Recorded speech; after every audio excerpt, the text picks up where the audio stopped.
May ambisyon ka bang parang nasa gilid na? Ramdam mong malapit pero di mo pa mahawakan. Baka nakikita mo na ang mga senyales. Today, pag-uusapan natin yung klaro, praktikal at pang-araw-araw.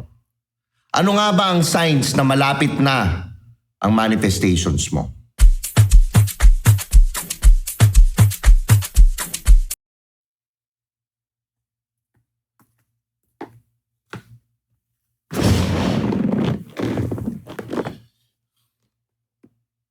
Welcome to Do You Think? Ako nga pala si Tio Bray, ang host nitong podcast na to about self-improvement. Kung gusto nyo ng ganitong content, mag-subscribe na kayo dito sa channel. Help me reach 100,000 subscribers.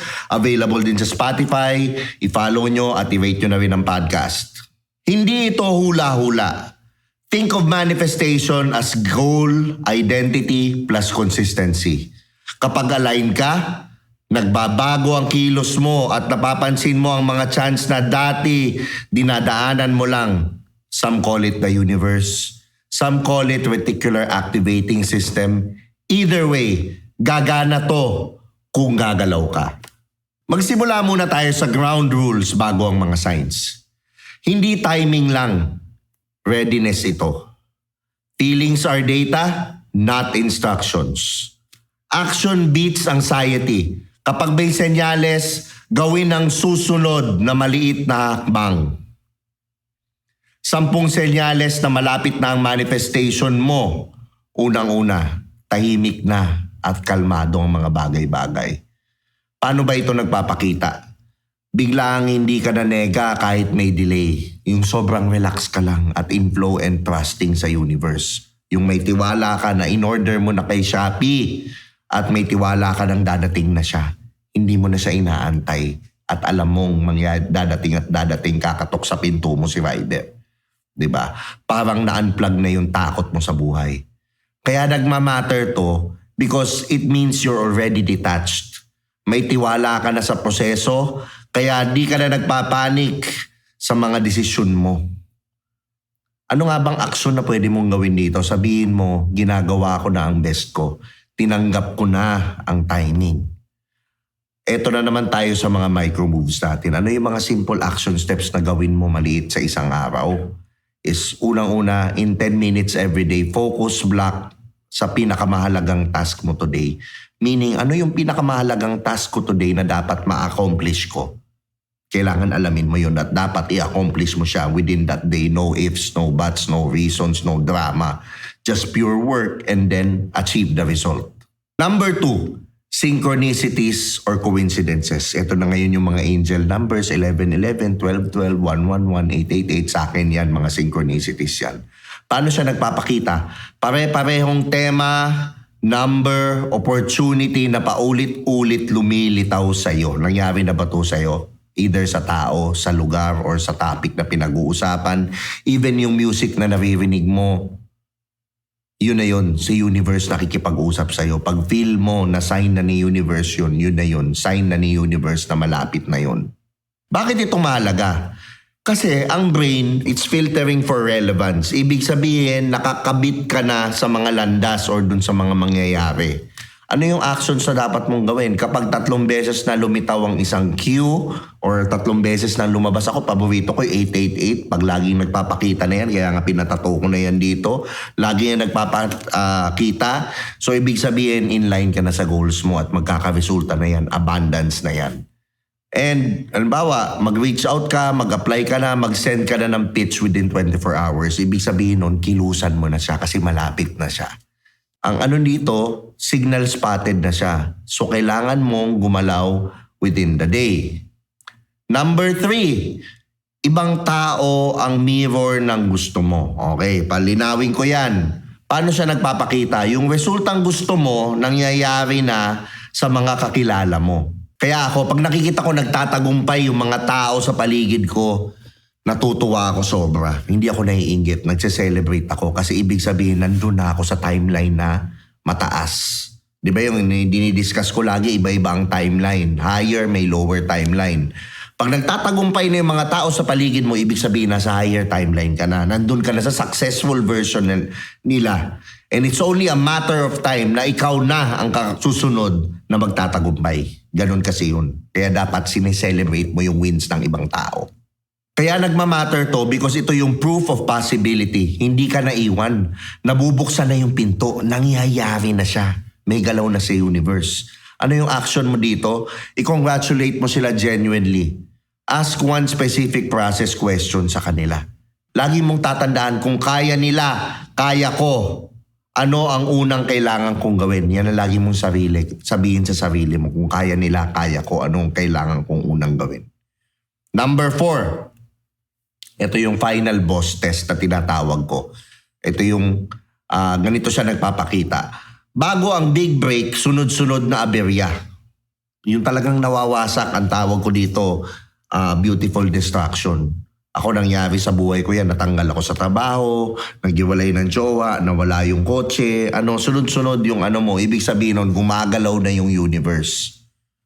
Nung gumalaw na si universe, kaya pala ako natanggal ng trabaho kasi meant pala ako dito sa content creation. Sa mas magandang trabaho at mas malaki ang kita. Mas bibigay sa akin yung minamanifest kong amount ng abundance.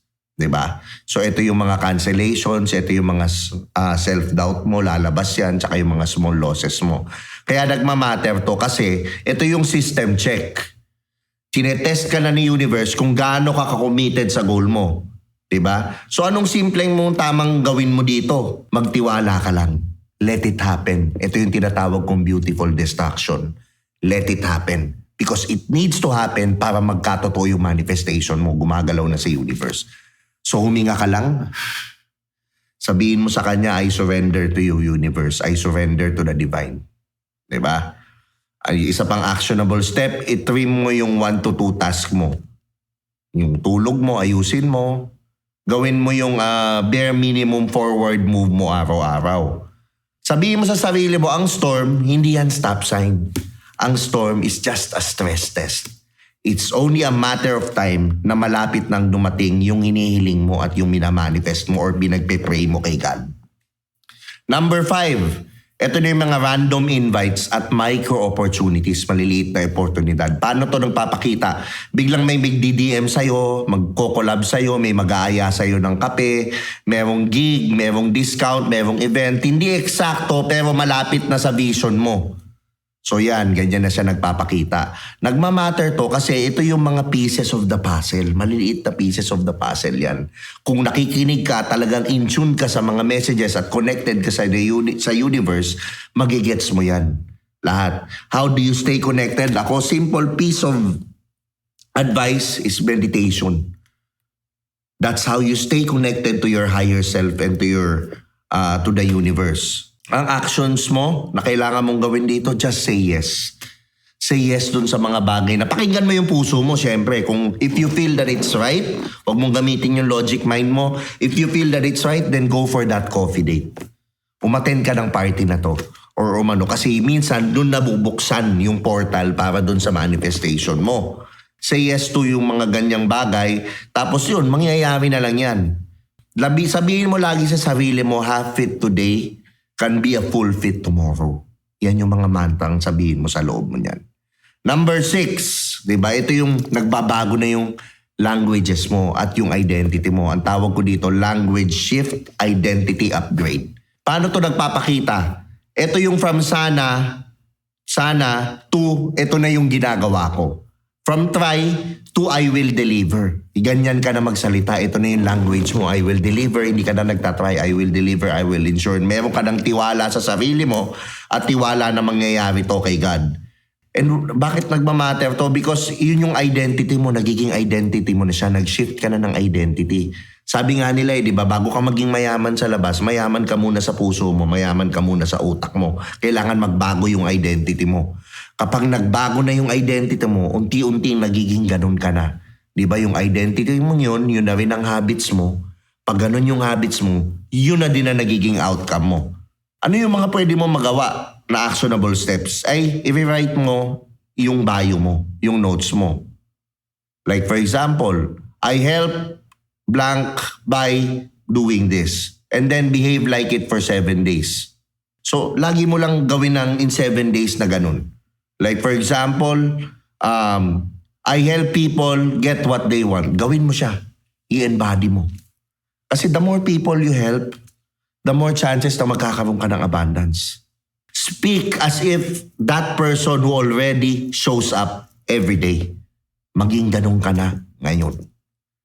Number 7, ito yung cluster of tiny wins. Yung unti-unti ka na nanalo. Paano siya nagpapakita? Sunod-sunod na maliliit na panalo, replies, clarity, extra energy, you start feeling good. Ayan na yun, ma-excite ka na kasi nangyayari na yun. Kaya nagmamatter to kasi ito yung momentum compounds. Talagang inaano ka na nito. Nilalagay ka na doon sa momentum para sa pagkuha ng manifestation mo. Magandang action dito is i-track mo yung mga wins mo. 3 wins every night. Mag-isip ka ng 3 wins mo and then magpasalamat ka. 'Di ba? Tapos mag-scale ka ng 1 win bukas ng twice na galaw na kaparehas ng win mo, nung ginawa mo. So, lagi mong tatandaan, little wins pay the rent for big wins. Lagi mong sabihin sa sarili mo yan. Number 8. Ito ngayon yan, yung urgent declutter impulse. Okay, medyo malalim. Pero ito yon, how it shows. Yung biglaan gusto mong maglinis. Gusto mong magbawas. Gusto mong mag-unfollow ng mga tao.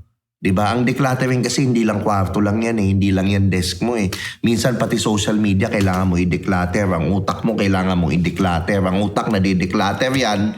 May mga practices like access bars. Diba? Ito yung mga spiritual healing, meditation, magpaspa ka, magkaroon ka ng spa day, mga ganyan. Yan yung mga small wins. Diba? Kasi nagmamatter to. The more space you're, for sa damit mo, nagtanggal ka ng mga luma mong damit, pinamigay mo, it's making space for new damit na makapasok dun sa aparador mo. Same as with people, kung nagde-declutter ka din ng tao, yung mga taong hindi na nakakabuti sa'yo, tinatanggal mo sila sa buhay mo, it's making space for new people in your life. Or minsan tinatanggal sa'yo kahit ayaw mong tanggalin eh. Tatanggalin talaga sa'yo ni universe yan eh. Kasi nga tapos na yung mission niya sa'yo. It's creating space for new people who can help you reach your new goals or new people in your life na kailangan mo for your journey ngayon. 'Di ba? Lagi mo tatandaan, space creates speed. Sa akin, simple actionable steps, linisin mo kwarto mo, linisin mo aparador mo. Yung mga damit mo, mga sapatos mong hindi ginagamit, ipamigay mo na sila. Diba yung mga 1 taon nang nasa aparador mo, utang na loob, pamigay mo na. Lagi mong tatandaan, for every no creates room for the right yes. Diba? Ganda. Oh. Number 9. Yung resources mo appearing at a discount. So resources appear at discount. Nagpapakita siya. Example, yung kursong gusto mong ibili or yung online course or yung damit na gusto mong bilhin, bigla ang sale. May free tool, may free mentor, may tip, may template na nangyayari. Kaya nagmamatter to kasi yung logistics ng mga bagay-bagay na yan, nagka-catch up na dun sa intention mo. So pag nangyayari to, malapit na. Magtiwala ka na lang, onting kapit, onting push. Lagi mong tatandaan kung align ka sa top goals mo, grab within 48 hours kung ano, gawin mo na siya. Kung hindi, pass without guilt. Okay lang naman mag-pass eh, di ba? Basta pag align sa goal mo, you mess ka na. Gawin mo na siya within 48 hours. Lagi mo sasabihin sa sarili mo, tandaan mo, aligned, affordable, available, go! Di ba? Walang ibang laban. Dapat G na G ka dyan sa mga ganyang bagay. And then, finally, always make peace with plan B. Kasi minsan, yung plano natin, hindi yun nangyayari. Kasi ang trabaho lang talaga nating mga tao, hindi naman talaga kung paano mangyari yung manifestation eh. Ang plan natin is to create and to command the universe. Ano ang gusto natin? And then universe ang gagalaw doon. We just have to follow the flow.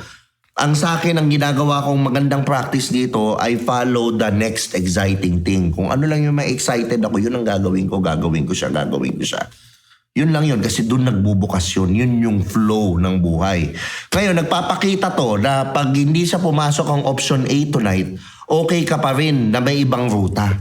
Diyan na ngayon pumapasok na makuha ko man to, hindi, universe, okay lang ako, masaya ako at buo ako. Hindi nakadepende dito ang kaligayahan ko, hindi ako attached dito. Nagmamatter to kasi yung abundance energy, tinatanggal niya yung desperation eh. Di ba? Ang people na gusto niya, yung kalmado, yung trusting, yung dun siya nagsushow sa calmness, hindi dun sa forcing. Ikaw, mag-reflect ka ngayon. Yung mga bagay na finorce mo, di ba nawala din kagad? Di ba tinanggal din? Kasi ganun yun. Kasi nga finorce mo, wala siya sa flow. Hindi talaga siya yung gusto ni universe para sa'yo. And I guarantee you, yung gusto ni universe para sa'yo is yung mas ahead, mas maganda, mas malaki, at mas aligned sa'yo. Gusto mo yung Civic, ang gusto niya ibigay nga sa'yo, Fortuner. Pinipilit mo yung Civic. Di ba? Best nga yung binibigay niya sa'yo. Sa akin, ang actionable steps dito, isulat mo yung 3 alternate routes or plan B na gusto mong gawin para dun sa iisang goal or magsulat ka ng 3. Lagi mo tatandaan, the goal is fixed, but the path is flexible. Pero eto yan, kung wala ka pang nakikitang sign, huwag kang magpanik. Diba? Eto yung mga gawin mo. Eto yung i-check mo. Yung sleep mo tsaka yung pagkain mo, baka ubos ka, wala kang bandwidth mag-notice ng signs. I-check mo yung isang KPI lang din. Piliin mo yung isang sukatan, yung mga nakapag-send ka ba ng application mo para dun sa trabaho mo? Nakapagtawag ka ba ng number of calls para makakuha ka ng appointment para mabentahan mo? May action ka ba? Yung aligned action, ginawa mo ba? At i-track mo siya daily. Check mo rin number 3 yung environment mo. Sino ang 3 tao na nag-uudyok sa'yo? Sino ang nagde-drain sa'yo? I-purge mo na sila. And then adjust ka lang. Diba?